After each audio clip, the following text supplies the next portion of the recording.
to Moments with Marianne. I'm so delighted we're spending this time here today. We have a very inspiring show coming right up with special guest, Amy Newmark, and she's here to share with us the new Chicken Soup for the Soul book, Laughter is the Best Medicine, 101 Feel-Good Stories. As we navigate the ups and downs of life, sometimes we need a little levity. And I think right now, this is the perfect book. So Amy Newmark is the best-selling author, editor-in-chief, and publisher of the Chicken Soup for the Soul series. Since 2008, she has published 133 books, most of them national bestsellers in the US and Canada, more than doubling the number of Chicken Soup for the Soul titles in print today.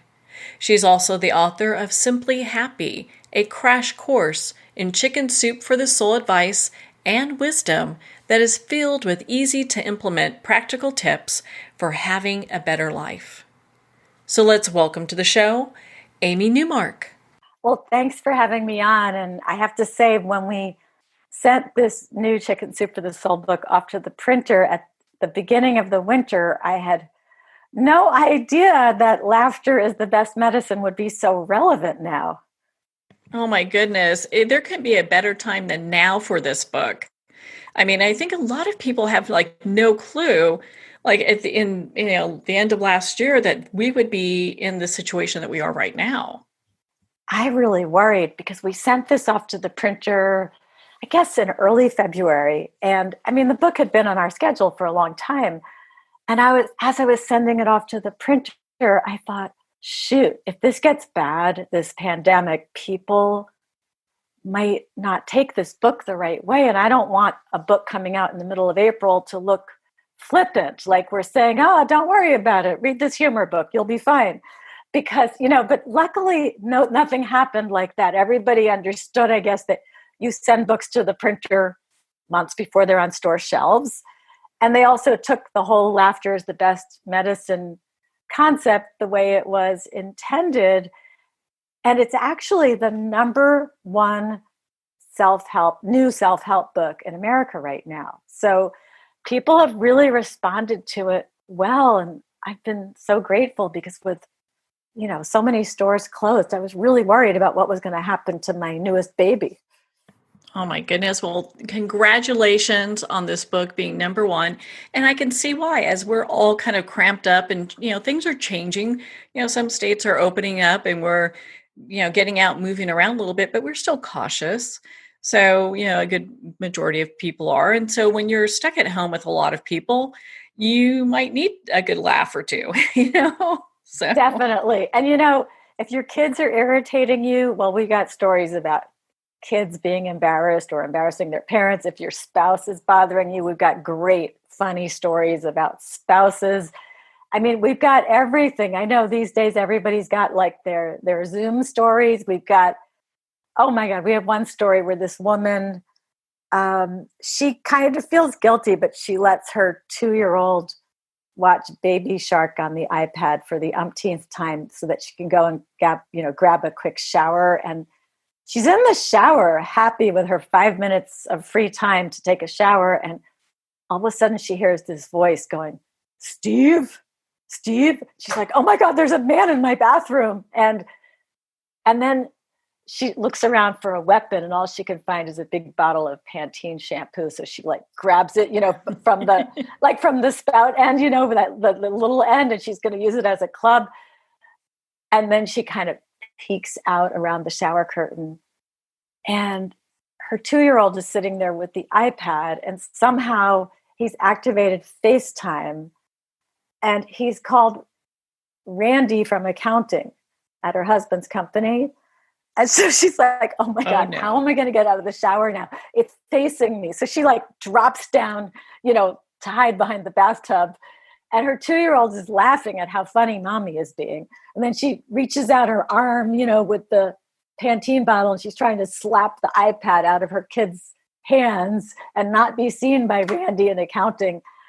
Anyway, she finally gets the iPad off, but we don't know how much Randy actually saw. And her husband comes home from work that night and she's like, we're moving to Wyoming, pack your things, you know?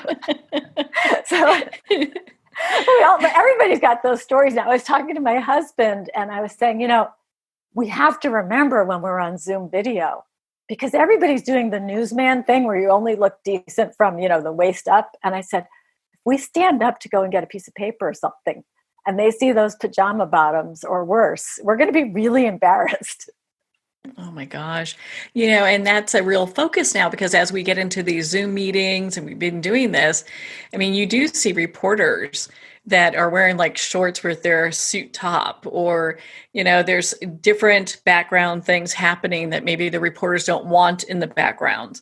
So, we have to be very conscientious of in a really different way than we've been before, Yeah, I've gotten to the point where sometimes on the video ones, I'll say like, all right, yeah, I'm wearing this top that actually has to be ironed, so you guys should feel really honored.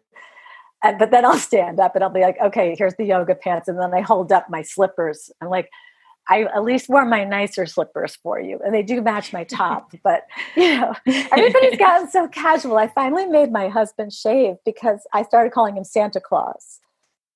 But I've never seen so many beards on people who look better without them. Oh my gosh, that's too funny. Well, and that this is one of the things why I love about this book, Laughter is the Best Medicine.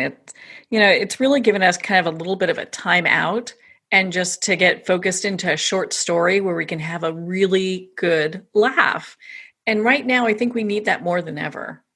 I totally agree. And I feel like everybody should be giving themselves a little bit of a news cleanse, and you don't really have to watch the news every day now. You basically know what they're going to say. And I think a lot of people, though, are saying they don't have the attention span to read a big book. And so what I love is that with our nice little short stories, you have 101 little story arcs, 101 reasons to laugh out loud. You could spend 10 minutes reading a story and then pick up the book the next day. And I've had people send fan mail saying, I'm reading one story a day for 101 days. And a lot of people are saying, I'm giving this to my dad because I never know what to give him for Father's Day. And I know he will like reading these funny stories. So that's been cool. And we have a lot of stories that people are really appreciating, like people who are home with their spouses and spending more time together than they ever have before. And we have so many great stories about spouses where people making fun of their spouses. And I mean, all in, with very good intent, but the stories are cute. Like, oh, you know what? It's almost June. So we had a great story from this guy. He got married for the second time. His name is Doug Sletton, and his wife, Kyra, really wanted a June wedding. And he didn't want a June wedding because his first marriage had been in June, and he just thought, bad luck. But Kyra won, as she should. The bride should win. And so they got married in June. And then a year later, it was time for Doug to acknowledge their first anniversary. And so he made a really big deal. He made reservations at a special restaurant. And then he sent her a dozen long-stemmed red roses during the day. And then he came home after work and he was so excited about how grateful she would be and how cool he was as a husband. And he got home and she was standing with her back to him at the kitchen sink and she was totally ignoring him. And the box of roses was sitting there, but she hadn't even taken the roses out and put them in a vase. And he tried to be affectionate to her and she didn't respond. And then he asked what was wrong and she said nothing. So then he knew he was really in trouble. And then he finally realized exactly what he had done. He had sent his second wife roses on the anniversary of his first wedding. Oh boy. Yeah. I mean, there's just it's really great when they poke fun at themselves too. That's really, really funny. I thought that was a great one. And like such a husband move, right? Mm-hmm. I'm sure he had to do some fast talking and get out of that, right? I'm sure it turned into one of her favorite stories over the years because everybody likes those funny stories about their spouses. I mean, we had another one, this woman, Irene Marin, she brought home like a chair from the thrift shop. She went to this thrift store that supported Habitat for Humanity. And she was always bringing stuff home from there, and her husband didn't really like it. And one time she brought home a whole chair, and she just decided to put it in the room where it was going to go and see what he said. But it sat there for days and he didn't say anything. And so she thought, is he just playing with me, trying to make me nervous? Because she really wasn't supposed to bring home more pieces of furniture. And then after a while, she put a bright pillow on it just to see if that would prompt a comment from him. And he still didn't say anything. So then after a week of him not saying anything, she put on a bathing suit and she sat in the chair. And when he walked past, he goes, nice bikini. He still didn't notice that they had a new chair. That's too funny. I mean, she's trying, the only thing she's missing is a neon sign on that, right? I mean, it happened to me. My husband will ask me these questions and I look at him like he had a chair incident. He had this awful, ugly, old, cracked leather desk chair at work, and they redid the office, and his assistant really wanted that chair out of there because they had a nice, good-looking chair for him. So she got somebody to drive the awful old chair to our house. And so I put it, behind his desk, even though I hated it too, but he loved it. And then he came home from work that day and he went and sat at his desk and he sat in that chair for hours. And then he came out of the office and he goes to me, are we ever going to get my chair from the office? And I just looked at him like he had two heads, although neither head was actually operational. And I said, you've been sitting in the chair for 3 hours. Oh, it's so funny. Oh my gosh. I mean, there's so much to touch on in this new book. I mean, I was reading, what was it? I think it's on number 39, Impressive. Was it Rachel Wagner? I think it was, where she talks about getting back to Colorado and then she's going to go and do this outdoor trip with a new boyfriend, and their experience probably with a bear. And it was just, it's crazy, some of these stories, but you know what? You can't make this stuff up. I mean, the stuff is just, it's funny. It's hysterical. I mean, they think they're going to encounter a bear. It ends up being probably a really big bison. She does like all these kind of moves that work in Alaska, and the ranger's telling them, no, that's actually attracting animals. So it's really interesting. Yeah, and that's why she calls it impressive, because she realizes that she looked like a real doofus. Yeah, that was very, very funny.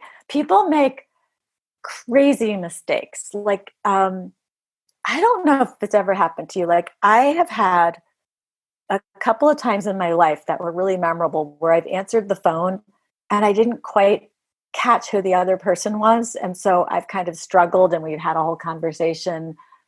And I'm thinking, is this one of my mother's friends? Like, who is this person?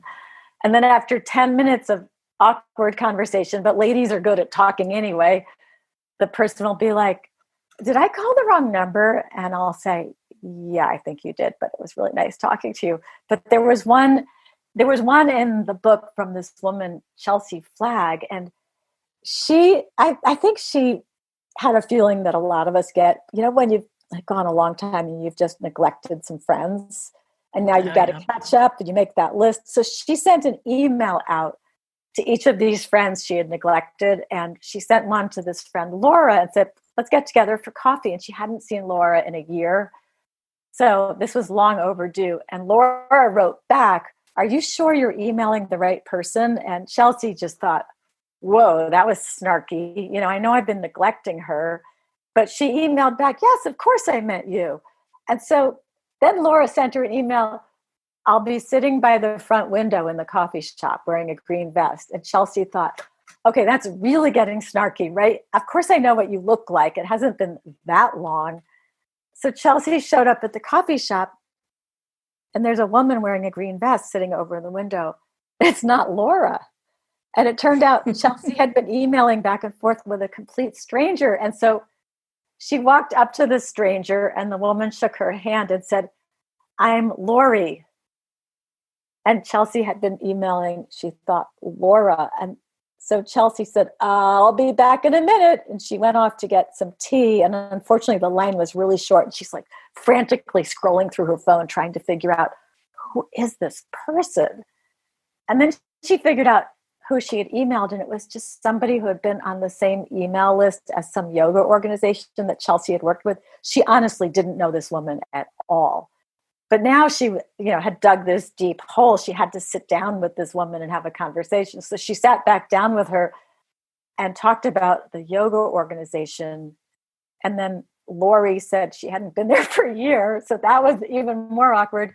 And then finally, Chelsea got this great idea. And actually, I thought this was brilliant because she had to come up with some reason why she asked Lori, not Laura, for coffee. And so she told this Lori that she had made a list of really strong business women she knew, and she was trying to meet with all of them to get some inspiration for her own life. And that sounded plausible and flattering, and it explained the whole thing away.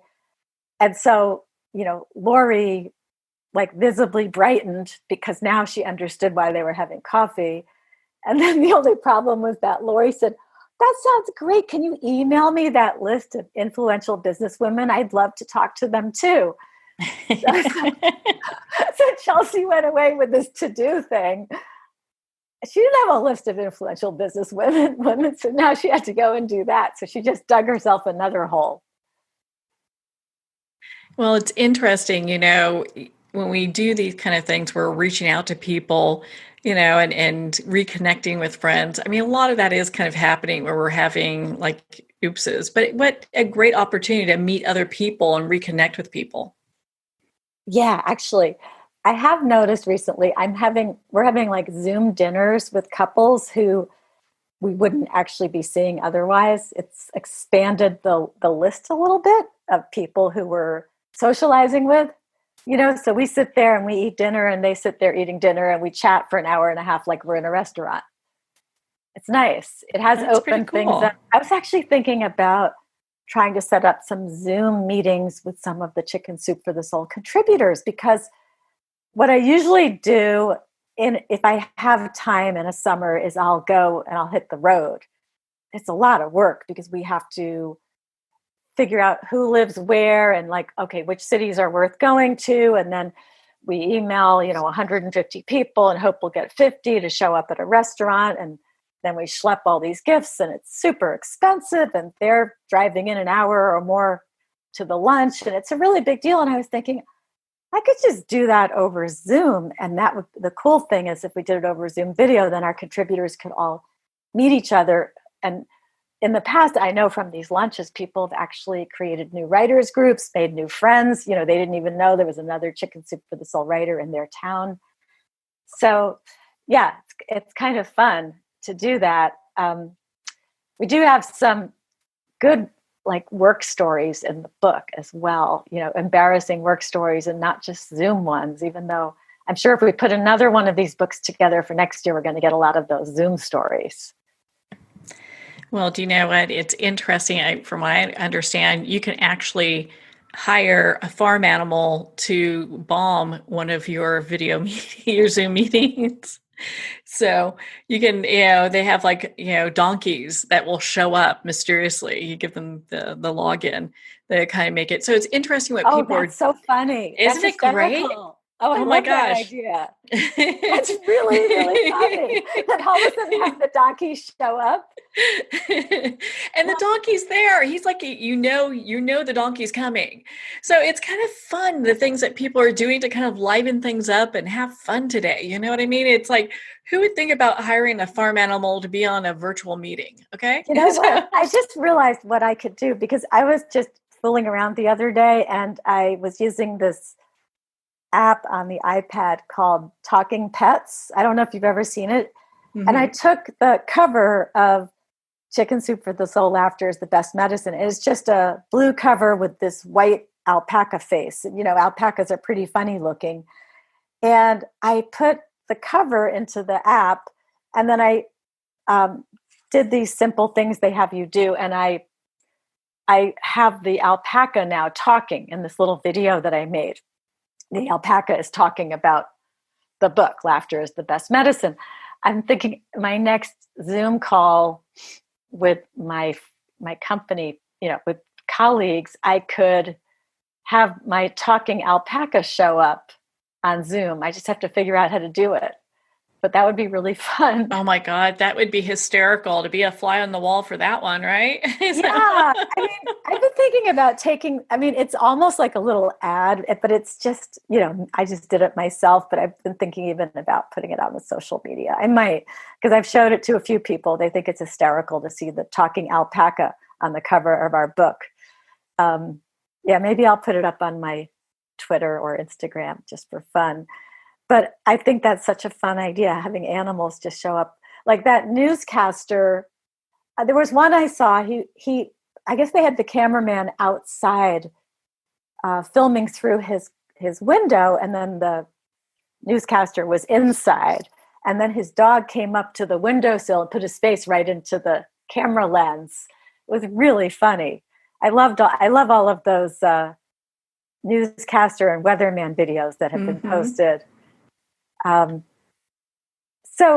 Speaking about work, like work whoops, we have a whole chapter of those in Laughter is the Best Medicine, which is fun because there's a lot of good teasing that goes on at companies. And there was one story where I can imagine it happening, but it's so extreme. It's story 51, and it's called The Klutz. And it's written by Julie DeBell, and she says that she had a colleague at work named Marcel, and she invited him and his family to come over for a barbecue, and Marcel warned her that his wife was, the queen of klutz, but Julie couldn't believe that his wife could be as bad as he said. So anyway, they came over, and the first thing that happened was Marcel's wife tripped over the first step coming up the stairs into their house. But, that could happen to anybody. Then the wife was reaching to take a jeans jacket that Julie was lending her because it was a little chilly outside. And she knocked over like all the plastic glasses that they had, every single one. And then as she tried to pick them up, she stepped on them and cracked them all. So Julie went into the house and brought out some glasses. And then at dessert time, Julie carried out this huge cake that Marcel's wife had brought. It was covered with whipped cream and fruit. So Julie carried it out thinking, I'm going to be safe with this cake. And then, half the cake was still left. And so Marcel's wife insisted on carrying the cake back inside, even though Julie tried to stop her. And so she was carrying this platter with this whipped cream cake on it and marched up the back steps of their patio, missed the landing, tumbled head first. The cake flew everywhere and exploded all over their back deck, including their screen door. I mean, can you imagine whipped cream in the screen? Oh, their kitchen window. They had to get out a hose and hose everything down. And Marcel looked at Julie and said, I warned you. But then it gets even better than that. So then oh no, they're leaving, right? So Marcel and his wife and kids are leaving. And Julie reminds Marcel's wife, oh, you're wearing my jeans jacket. So Marcel's wife unbuttons the jacket while they're chatting. And then she pulls the jacket off. And Julie's like, wait, what am I seeing? I'm seeing the woman's underwear and her bra. The woman, while she was chatting and unbuttoning the jeans jacket, unbuttoned her entire dress. Oh no. And then when she pulled the jeans jacket off, her whole dress came off with it. And she was standing there in her underwear, and her kids were just cringing. And Marcel's wife just said, oh my. It was just so funny. Oh my goodness. And it's funny because we all know somebody like that who's a little predisposed to, like, they're a lightning rod for disaster. We'll just put it that way. Yeah. I mean, the best is the stories where people are making fun of themselves. And I found, as I was editing this Laughter is the Best Medicine book, I must have sounded like a crazy woman sitting in my office because I was just laughing out loud, even when I had read a story 3 or 4 times already, because I read them to select them. I read them to put them in chapters. I read them to edit them. I started the book with a story that was actually very suspenseful, even though it's a humor book. It's about this woman, Jennifer Weil, and she was home alone. Her husband was at work and her dogs were outside. So she was all alone in the house, and she was in the bathroom. And you know how if your bathroom fan is starting to go, it gets really, really loud. So the bathroom fan was super loud, and um, and she thought, oh, I'm going to have to get that fixed. And then all of a sudden, she, over the noise of the fan, she heard this thudding against the bathroom door, and then she could see this shadow, under the crack at the bottom of the door. And she was thinking, like, there's an intruder in my house. Who or what is in my house? And it kept thudding against the door. And then she's like, I need some kind of weapon. But the only weapon she could find in this bathroom was a hair clip, with the little, like a barrette with the little metal piece. So she picks up the barrette with her, like a little dagger, and she's holding it like she's in Psycho or something. And it kept thudding against the door, or he kept thudding against the door. And then finally, after about 5 minutes, she wasn't hearing the intruder thudding against the door. But she was afraid to turn off the fan to really listen, because she was afraid the intruder then would know that she was there. So she finally thought, okay, the cell phone's in the next room. It's on the charger. I'm going to run and grab it and call 911 before he gets me. And she cracked open the door holding her little barrette dagger, and she peers out. And what does she see but her Roomba vacuum, now quiet, stuck under, the bottom slat of a wood chair outside her bathroom. Well, hey, do you know what? She's a really good person should there ever be an intruder, though, She's ready with her barrette dagger. Yeah, she's going to get them, But, there's so many funny things that, in the Laughter is the Best Medicine, in this new Chicken Soup for the Soul book. I mean, I was reading them and laughing out loud, and what a great gift that is, because I think like I said earlier, we all need a little bit of laughter, and things are so serious and so difficult right now. We need a little bit of a way of, finding some positive or some funny moments, even for ourselves personally, as we're going through all of this. It's true. And one of the things that I learned, I made a book a few years ago with Dr. Mike Dow, and he is a mental health therapist, and is, he has a PhD in psychology, and he's really good about this stuff. And he was saying in this book we made together that it's okay to feel joy at the same time as you feel sorrow. There's nothing wrong with that.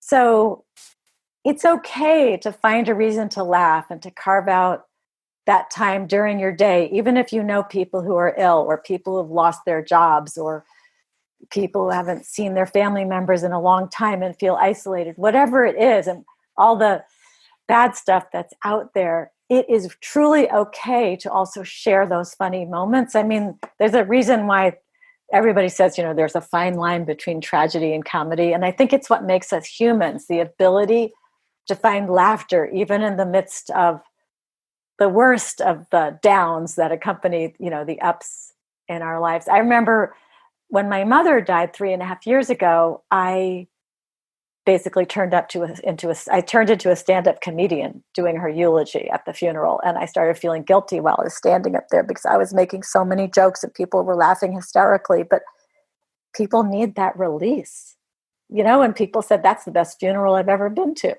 And I thought, yeah. Thank you, I think, but it really is so important. And I think even, doctors have proven there are health benefits to laughing. It relieves stress. I don't remember if cortisol is good or bad, but whatever it is, it affects that in the proper manner. Laughter has a chemical response in your body that makes you healthier, improves your immune system, etc. So, yeah, even if somebody's really going through a tough time right now, I think reading turning off the news and reading some funny stories instead, it's a really good idea. I know it's helped me a lot. I mean, it's not easy being a publisher in this environment. I mean, we put out our Mother's Day book on March 17th, which is basically the day when most bookstores in the English speaking world closed. And guess when they reopened? Right after Mother's Day. So we had tens of thousands of copies of our Mother's Day book imprisoned in closed stores for the exact wrong time, from the day of publication to Mother's Day. You know, that was rough. There's been and Yeah. we took a couple of our books that were planned for this year and we actually slid them over to 2021, even though they were finished, because it's tough putting books out into an environment where people are either not in the stores or worried about jobs or, you know, focused on buying other things right now, things that they consider to be more essential. So I am very grateful that Laughter is the Best Medicine has been so well received. And it's a tribute to the fact that it is what people need right now. I guess laughter is just as essential as toilet paper these days. I'm sure it is. I'm sure it is, because I mean, it's been tough. It has really been tough for a lot of people. And I think finding those little moments where we can, check out of the news and just kind of find just a moment to, switch our focus into a happy place. We're all looking for that because, this is going to be going on, it looks like for a little while. I don't see us coming to another portion of this. I know. I mean, yeah. I mean, we run a business and we're very aware of that because we see the numbers and we know what's going on. And it's pretty scary. And we don't know how long it's going to go on. And then whether there's going to be another wave. So, yeah, people know that they have this human need for some entertainment and some diversion. Luckily, this summer in July, we're putting out 2 really great books that, again, will be more entertainment than anything else. Normally Chicken Soup for the Soul books are really good for you, right? In terms of like tips, advice, how to use the power of gratitude, the power of forgiveness, all of these life-changing things that you sit and you think seriously about them and you're like, I'm going to try that advice. But the laughter book is just fun. And then in July, we're putting out Chicken Soup for the Soul, The Magic of Cats. And a week later, Chicken Soup for the Soul, The Magic of Dogs. Again, just great entertainment. So I'm really glad that we've, by luck, hit the portion of our publishing schedule that is so freeing and liberating and entertaining. Well, I think we all need to support each other during this period. And what a better way to support not just publishers and authors, but bookstores as well by buying books and supporting booksellers, such as Chicken Soup for the Soul. Amy, where can our listeners connect with you and learn more about all the great Chicken Soup for the Soul books and be part of your community? So you can follow us on Twitter, and our handle is @ChickenSoupSoul, and that's the same for Instagram. You can do Facebook. Chicken Soup for the Soul has, I guess, over 2 million Facebook fans, and then @Amy Newmark will get me on Twitter, and I ostensibly have an Instagram account, but I don't pay any attention to it. And then you can go to our website, chickensoup.com, and there you can see Laughter is the Best Medicine, and you'll actually be able to see the front cover and the back cover and really get a sense of what's in the book and our other upcoming books. The other cool thing we have, and this could be very good for people who are spending more time at home, is we actually have a really large entertainment business now. And we offer free television and movies. We have streaming services. Our largest one is called Crackle, and that is a joint venture with Sony. We also have Popcorn Flicks and some other streaming channels, but we are one of the largest providers of streaming services now. So there's Netflix and Amazon Prime and Disney and Apple TV and all of those ones that are the paid streaming services where you pay for a monthly subscription. And then there are the advertiser supported ones where over the course of an hour, you'll see a few ads. And that's what Crackle and Popcorn Flicks are. So that's why we have, original productions, new movies, television shows. In fact, right now on Crackle, we have a movie that we just got. It's called Cooped Up. It's Australian. And it's about a guy, and this is just a coincidence, but it's about a guy who was exposed to a really bad coronavirus and ends up having to quarantine. And he's like the only guy in Australia who's having to quarantine from this coronavirus. And so he's cooped up in his childhood home with no TV, no internet, no anything. And there's a doctor who comes to check on him regularly. Of course, romantic comedy ensues. But it's really cute. And it's just so funny. This movie, of course, was made before we were all cooped up by coronavirus. But anyway, it's called Cooped Up. It's free. It's free to watch on Crackle, which is crackle.com. So that's another cool form of entertainment that Chicken Soup for the Soul has for you right now. Oh my goodness, that's so awesome. Well, Amy, we could talk for hours. I always love spending time with you. Thank you so much for taking the time to be on the show with us here today. Well, thank you for having me on. We haven't talked for a while, and I was so excited to see you on my schedule. And I will get in touch with you about some of these future books also, because we've got some fun ones coming out. Well, I can't wait to hear about these new books that you have coming out. I'm sure they're amazing, just like Laughter is the Best Medicine. If you'd like to learn more about the Chicken Soup for the Soul book series, visit chickensoup.com for more information. Again, Chicken Soup for the Soul is available at Amazon, Barnes & Noble, and all indie retailers. And of course, if they sold out and it's not on the shelf, you can ask for them to order it. And also, the book is available on Kindle. Well, we're at the end of our time today. I would like to thank everyone for tuning in. You're listening to Moments with Marianne. And remember, make every moment count.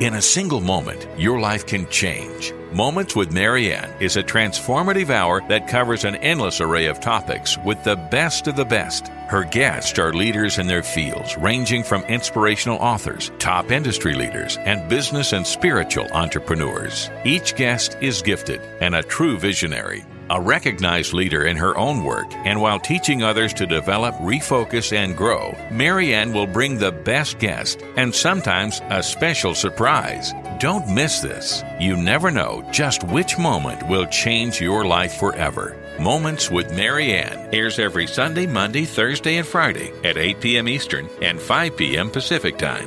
Make sure to tune in and visit momentswithmarianne.com for more information.